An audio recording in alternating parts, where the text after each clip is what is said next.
ముఖ్యమంత్రి చంద్రబాబు విజన్తో కరవు సీమలో సిరులు పండుతున్నాయని టీడీపీ పొలిట్ బ్యూరో సభ్యుడు రెడ్డెప్పగారి శ్రీనివాసరెడ్డి అన్నారు. త్వరలో రాష్ట్రానికి పూర్వోదయ స్కీమ్ ద్వారా కేంద్రం నుంచి నిధులు రానున్నట్లు తెలిపారు.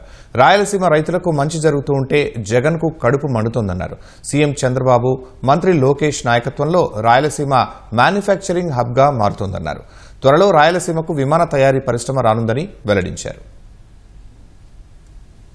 ఈరోజు చంద్రబాబు నాయుడు గారు రాయలసీమను ఒక ఉద్యాన పంటల హబ్గా దేశంలోనే తయారు చేసే దిశగా ముందుకు పోతా ఉంది ఈ ప్రభుత్వం.